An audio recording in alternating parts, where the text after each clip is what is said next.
یہاں پر اہل کتاب کو منع کیا گیا کہ دین میں اپنی طرف سے حد سے نہ بڑھو اور اللہ پر ایسی باتیں نہ کہو جو اللہ کی شان کے خلاف ہیں۔ تم کہتے ہو کہ عیسیٰ اللہ کے بیٹے ہیں اور اللہ فرما رہے ہیں نہیں وہ میرے نہیں، وہ مریم کے بیٹے ہیں۔ اللہ کے تو رسول ہیں اور اللہ کی طرف سے ایک کلمہ ہے۔ اب یہ کلمہ کیا ہے یا کلام کیا ہے اللہ کا، اس کے بارے میں مفسرین کے بہت سے اقوال ہیں، لیکن اپنے ذہن میں ایک بات ہم صاف رکھیں، ان چیزوں میں تعویل کرنے کی اور تفصیل کرنے کی ان لوگوں کو ضرورت ہوتی ہے جنہیں اللہ کی ذات میں شک و شبہ ہو کہ اس کا یہ مطلب ہے، اس کا یہ مطلب ہے۔ ہمیں جیسے اللہ نے کہا ہے ہمیں اس حق پہ یقین ہے، ہم اس بات کو مانتے ہیں اللہ کی ذات ایسی ہے لم یلد ولم یولد، نہ اس کی اولاد ہے نہ وہ کسی کا باپ ہے۔ وہ اپنی شان و شوکت کے ساتھ، وہ اپنی عظمتوں کے ساتھ ویسا ہی ہے جیسے وہ خود کو بیان کرتا ہے۔ یہاں ہم یہ جو کچھ معنی ذکر کر رہے ہیں صرف معنی کی حد تک، اس سے ہمارے کہہ دینے سے نہ اللہ کی شان میں کوئی کمی آئے گی نہ ہم اس میں کوئی اضافہ کر سکتے ہیں۔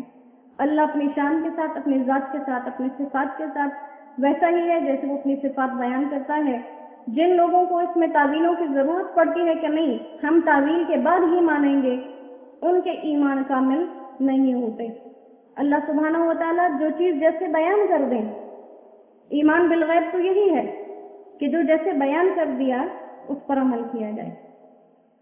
تو یہاں پر بعض لوگوں نے کہا کہ کلمہ بمانا یعنی جب ایک انسان پیدا ہوتا ہے، امام غزالی رحمۃ اللہ علیہ فرماتے ہیں کہ کوئی بھی بچہ جب پیدا ہوتا ہے تو اس میں دو عامل ہوتے ہیں، دو چیزیں لگتی ہیں، ایک انسان کا نطفہ اور دوسرا اللہ کا کلمہ کن۔ تو یہاں پر چونکہ ان کے باپ نہیں تھے لہذا پہلی چیز بیچ میں نہیں تھی، صرف کلمہ کن تھا تو اس لیے ان کو کلمہ کہہ دیا۔ دوسرا، بعض لوگ کہتے ہیں کہ کلمہ بمانا نشانی کے، جیسے کہ بہت جگہوں پر قرآن پاک میں یہ بات آئی ہے، تو یہ اللہ کی طرف سے ایک نشانی تھی کہ بغیر باپ کے پیدا ہوئے، اس لیے ان کو کلمہ کہا۔ بعض کہتے ہیں کہ کلمہ بمانا بشارت کے ہیں کہ اللہ کی طرف سے بشارت، کیونکہ جب فرشتوں نے حضرت مریم علیہ السلام کو آ کر کہا تھا کہ آپ کو اللہ ایک کلمہ کے ذریعے سے خوشخبری سنا رہے ہیں، تو بمانا بشارت کے۔ اور بعض لوگ کہتے ہیں کہ کلمۃ اللہ کیوں اس لیے کہا، جب کسی چیز کی پاکیزگی کو زیادہ بیان کیا جاتا ہے تو اس کی نسبت مزید پاک چیز کے ساتھ لگا دیتے ہیں۔ جیسے ہم مسجدوں کی تعظیم کے لیے ان کو مساجد اللہ کہتے ہیں، بھئی اللہ کی مسجدیں، یا کعبہ کی نسبت کو بڑھانے کے لیے ہم کیا کہتے ہیں، کعبۃ اللہ یا بیت اللہ۔ تو اسی طرح سے کسی فرمانبردار انسان کو عبد اللہ کہا جاتا ہے، اللہ کا بندہ۔ تو یہ جو ہے کلمۃ اللہ کہنے کا مقصد اللہ کی طرف نسبت ان کی عظمت کے لیے ہے۔ تو یہاں پر اور ساتھ میں کہا کہ اللہ کی طرف سے روح ہے، تو روح بمانا کیا کہ ان کے اپنی جسم کے اندر بھی روح تھی۔ دوسرا، ان کو اللہ نے ایک معجزہ دیا تھا کہ مردوں کو زندہ کر دیتے، یعنی ان کی روح واپس آ جاتی تھی، تو اس لیے روح کہا گیا۔ بعض کہتے ہیں کہ روح جو ہے وہ اصل میں راز ہے، کیونکہ جتنا بھی دنیا کے اندر علوم ہیں، فنون ہیں، آج تک کوئی روح کو جانچ نہیں سکا کہ روح کیا ہے۔ تو کہا کہ جیسے روح ایک راز ہے، ایسے ہی حضرت عیسیٰ علیہ السلام کی یہ پیدائش اللہ کی طرف سے ایک راز ہی ہے۔ تو یہ بہت سی باتیں جو ہے لکھی گئی ہیں، لیکن ان کا مقصد اگر ہم ان کو پڑھ لیں تو اللہ کی ذات میں کوئی اضافہ نہیں ہوگا، اگر ہم نہیں پڑھیں گے اس کی ذات میں ہم کمی نہیں کر سکتے۔ لہذا ان چیزوں کے اوپر یہ صرف علوم تک بات بتائی کہ لوگ کیا کہتے ہیں اس کے بارے میں، ورنہ ہمارا عقیدہ اس کے بارے میں وہی ہے، اللہ سبحانہ و تعالیٰ اپنی ذات اور اپنی صفات، اپنی شانوں کے ساتھ بہت بڑا ہے، بہت عظمتوں والا ہے۔ ساتھ میں ان کو منع کیا کہ وہ تو اللہ کے رسول ہیں، یوں مت کہو کہ اللہ تین ہے، وَلَا تَقُولُوا ثَلَاثَةٌ، اللہ تین ہے ایسے نہ کہو، کیونکہ اکیلا ہے اللہ، وہ ایک ہے، لَهُ مَا فِي السَّمَاوَاتِ وَمَا فِي الْأَرْضِ وَكَفَىٰ بِاللَّهِ وَكِيلًا۔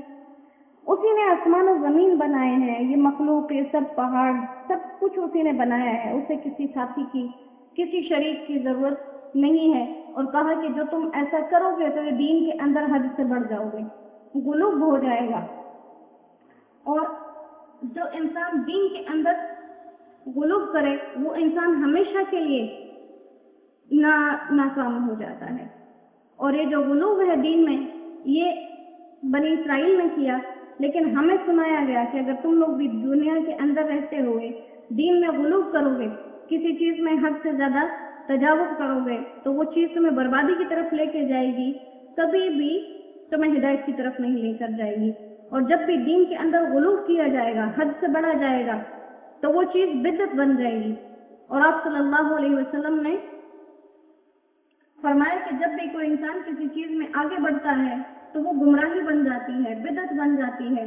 اور آپ نے فرمایا کہ ہر بدعت گمراہی ہے اور ہر گمراہی کا انجام جہنم ہے۔ تو لہذا جو بھی انسان دین کے اندر رہے تو معتدل رہے، اسی لیے اس امت کو امت وسط کہا گیا، معتدل۔ یہ عبادات میں، یہ عقائد میں نہ حد سے بڑھنے والی ہے نہ حد سے پیچھے رہنے والی۔ اللہ ہمیں صحیح عقائد پر چلنے والا اور صحیح عقائد پہ عمل کرنے والا بنائے۔ جیسے قرآن پاک کے متعلق بہت سے لوگ غلو میں مبتلا ہیں۔ غلو کا مطلب صرف حد سے بڑھنا۔ حد سے بڑھنے کا مطلب کیا؟ حد سے بڑھنا صرف یہ نہیں کہ کسی چیز کی تعظیم زیادہ کی جائے، کسی چیز کو نہ ماننا بھی غلو کہلاتا ہے۔ جیسے بہت سے آج کل کے دور کے لوگ یہ سمجھتے ہیں کہ قرآن کریم جو ہے یہ صرف مطالعے کی حد تک ایک کتاب ہے کہ اس کو پڑھ لیا جائے، اس کا ہماری زندگی کے ساتھ کوئی تعلق نہیں ہے۔ حالانکہ ہم نے اس کو یہ بھی اس صورت کے اس مختصر سے حصے کو ہم نے پڑھ کے دیکھا ہے کہ قرآن صرف مطالعے کی کتاب نہیں ہے، اس کا ہماری زندگی کے ایک ایک لمحے سے تعلق جڑا ہوا ہے۔ یہ ہمارے لیے ضابطہ حیات ہے، یہ ہماری زندگی کے صبح اور شام، دن اور رات کیسے گزارنے ہیں ہمیں طریقہ سکھانے کے لیے آئی ہے۔ اللہ ہمارے حالات پر رحم فرمائے اور دین کی صحیح سمجھ اللہ ہمیں نصیب فرمائے۔ جو کہا سنا اللہ اس سے اپنی بارگاہ میں قبول کرے اور ہمیں عمل کی توفیق نصیب فرمائے۔ وآخر دعوانا الحمد للہ رب العالمین۔ دعا کر لیتے ہیں۔